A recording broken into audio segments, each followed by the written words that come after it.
If you move to Spain, you need a local Spanish bank account to do almost anything. But getting that Spanish bank account isn't as easy as it seems. We want to share how we got our Spanish bank account, some of the things that we learned along the way, how you can get a Spanish bank account either before you move or once you get here in Spain so that you're prepared with an official Spanish bank account to do all of the other official things that you need a Spanish bank account to do. I'm Lainey. I'm Shawn.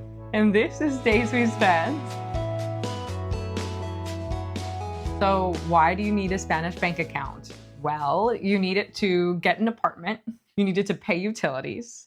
You need it to send money using something called Bizum, which is kind of like the Venmo of Spain. They use it a lot here. And if you are not plugged into the Spanish banking system, you can't send people money. A lot of Spanish websites also have issues with foreign credit cards. We've had to pay for things on renfe.com with the train website or amazon.es only with our Spanish bank card. So sometimes it works to use your regular credit card, but it was like rolling the dice and gambling every time we wanted to buy a train ticket. So now we just always use our Spanish card because it always works. Because of something called the IBAN number or IBAN. If you say IBAN here in Spain, they'll be like, what are you talking about? If you spell it, they'll be especially confused.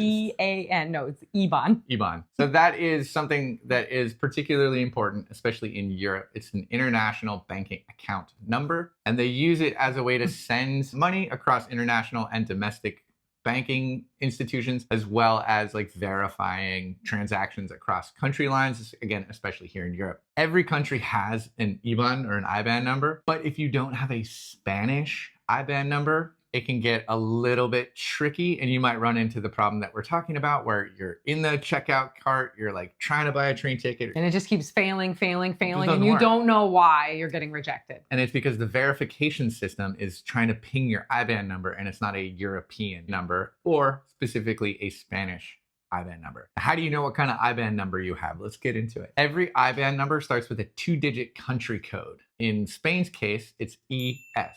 España.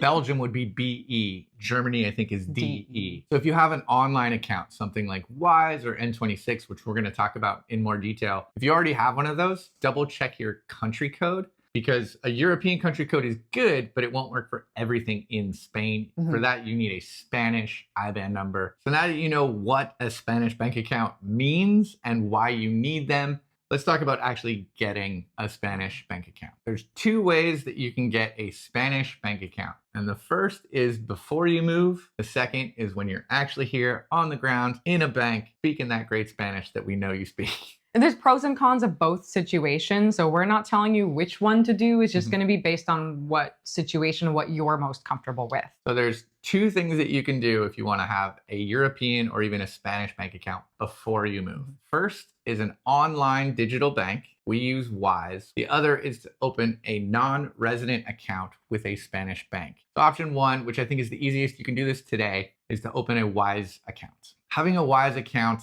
allows you to transfer money into euros. It allows you to have a physical debit card that you can use to pay. You can tap to pay here in Europe without having an exchange fee.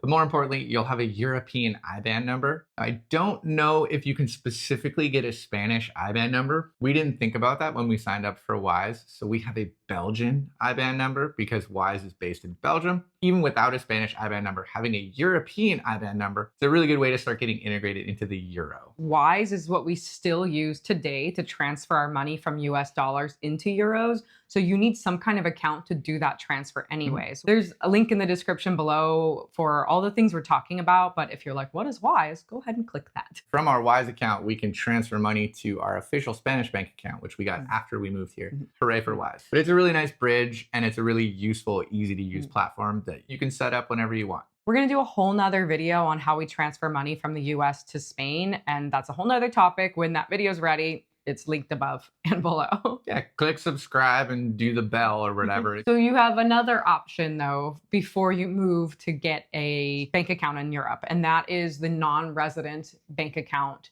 that we know of is Santander Bank has a really good option for that. We didn't do this option. I think partially just because we didn't do this research. We didn't know about it, honestly. That's why we're making this video for you. So you can sign up for a Santander non-resident account, and you can do this from the United States. You do not have to have a Spanish address to do this account sign up. And we're pretty sure that it's going to be a Spanish IBAN number when you sign up for it because it's a Spanish bank you're applying for. More importantly, you can do this without any Spanish identity document number or card. There's something called a NIE, which is your ID number in Spain. If you're on a visa like us, you'll have a NIE number. The other thing that you also have is a TA, which is the physical card with your residency status. Opening a bank account here, you'll need one of those two things, but opening a non-resident account, even from the United States, the good news is that you don't need either of those accounts. So if you're someone who is thinking about moving to Spain or you're really serious about it, but you don't have a visa and you don't have a permanent address, you can open a Spanish bank account with just a passport. So there's pros and cons, though, of all of these choices. If you have that Spanish bank account and you open it ahead of time, that's awesome. Pros, you can get your utilities in your name, you're plugged in. But it's a non-resident account, so you're not getting any interest on the money in that account. So in the future,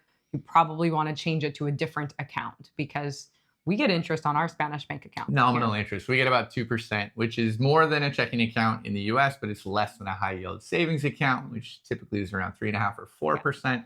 Again, these aren't really big issues.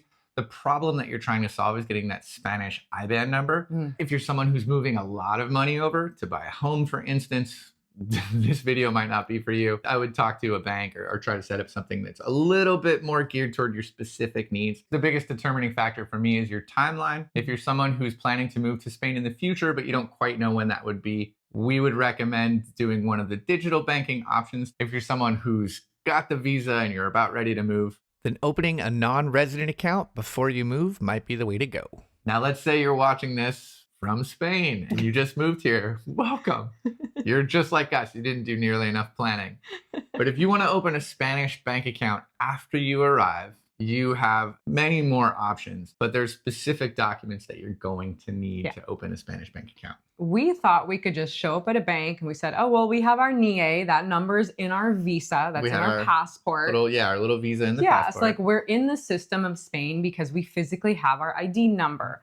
But the bank wanted our card, our identity card that had our number, which we wouldn't get for months after we moved. They also wanted proof of our residence and address, the empadronamiento, which we didn't have. So we landed 2 weeks later, we walked into BBVA Bank and they said, absolutely not, we can't help you. And the guy went.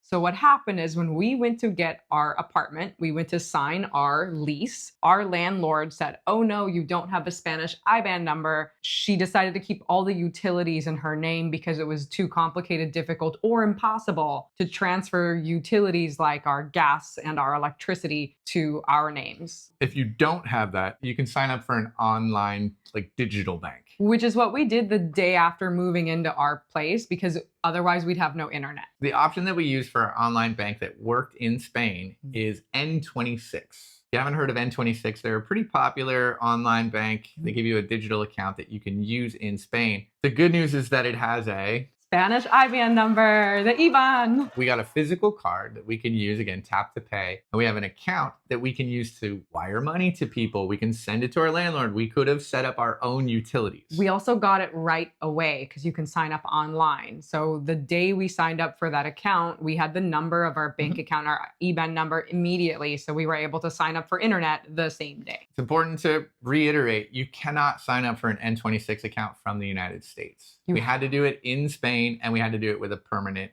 address. Not like a temporary address. We had to have our permanent empadronamiento address. Yeah, you can't just sign up for an Airbnb and use that address. So N26 has several different levels of accounts. If you want to sign up for a completely free account, you can do so and get your Spanish IBAN number. You have to do it here with an empadronamiento, but you can do it now and get an IBAN number in 5 minutes. We did not need the TA. That was the important thing. We did not need to have our card, which took many more months to get. Yeah. because that's a whole bureaucracy thing itself. So we got our Spanish IBAN from N26. We still have it, but we downgraded our account from one of the mid-tier accounts to the free account because there was also a €5 a month charge. We eventually moved away from N26 for two important reasons. One is that we got a local Spanish bank. We bank with Abanca, which is a large bank here in Galicia. We set up something called a Clara Cuenta, which is basically just a checking account with online privileges. So we can't do a lot of banking in person, but that's fine. When we signed up for our physical bank account here in Galicia and we went into Abanca, we did it in person instead of online, because online it says you need to have payroll statements and pay stubs and all sorts of things to prove that you have like money. And we basically said to the banker, here's our TA, our cards, here's our passports, here's our empadronamiento. We were like, please take these. But importantly, we brought all of our financial documents that we used to apply for our visa to the bank. So we brought all of our bank statements, we brought all the letters from our bank, because what happened is they had to get a manager to approve our account. Everything in Spain happens in person. We eventually wanted a physical Spanish bank because of the visa renewal. You'll need to get documents every now and then. So we go in and get statements from our bank that we use for our thing. They're obviously stamped. When we moved our money into Abanca, we continued with Wise. That's our bridge for our American bank. We moved money from there into our Abanca. And then we still have the online account from N26. I logged into it today. I could use it if we wanted to load it up. But we eventually moved to a physical bank because of our visa status and paperwork. That's the route I think a lot of people are going to go through when they move here. So you might want to have like a placeholder bank. And then once you've settled where you want to be and where you live, you can kind of figure out what's the best bank for you for your location. In Spain, banking is very regional. Not every bank is going to cover every region of Spain. There's ATMs everywhere that you can use everywhere. That's not what we're talking about. We're talking about like physical branch locations. Yeah. If you're someone who's not a really strong Spanish speaker, this whole process can feel really opaque. An online bank account will solve that problem, but it's probably not something that you want to use for years and years and years. Now, it's important to know that there's different types of accounts here in Spain. And as you're doing the research,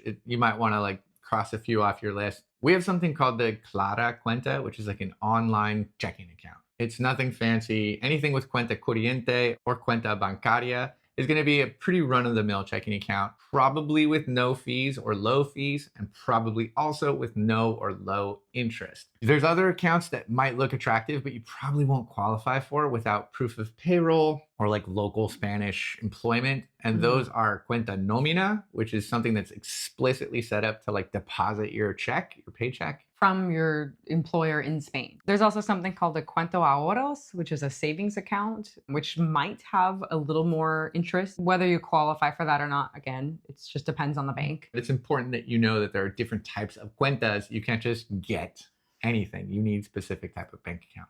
A few last things to think about when you open up a foreign bank account, especially as an American. If you have more than 10,000 US dollars in a foreign account, you'll need to register for something called an FBAR. Basically, after you have $10,000 in a foreign bank, the US government wants to know what's going on. Just to make sure you're not money laundering type of thing. So you just have to declare that you have it. It's a form, single form you have to fill out. It's not a big deal, but you're going to have to do it every year that you have more than $10,000 in a foreign account. There's a different form if you have more than $200,000. If you're someone who's trying to buy a house and you're transferring a lot of money into a Spanish bank account, this is not the video for you. This is for people that want to sign up for a phone or Wi-Fi or rent an apartment. We actually have a whole video about like taxes and US money implications if that's something you're interested in. That's not what this is about. Ultimately, you're going to have to do multiple steps if you want a local Spanish bank. Even if you were to sign up right away for an online non-resident bank account like through Santander, you still need something to transfer your euros into that bank account. We have Wise. And then we got lucky with our landlord. And then we signed up for N26, which we used for about 6 months and was great. Then we got our TA cards and we were able to switch to Abanca. And now we are using Abanca and Wise as our daily banking in Spain. Don't give up. If one bank rejects you, you can always try another one. If you have any questions or you did something differently that worked for you, please share that in the comment section, because we would love to hear from your experience and other people can learn from what you did that worked. Especially if you live in a different part of Spain. Thank you so much for spending this day with us. Make sure you like this video, subscribe to our channel, and And if you want some interesting updates, you can follow us on Instagram. I'm Lainey. I'm Shawn. Good luck with your banking. Good luck finding a Spanish bank. You need one.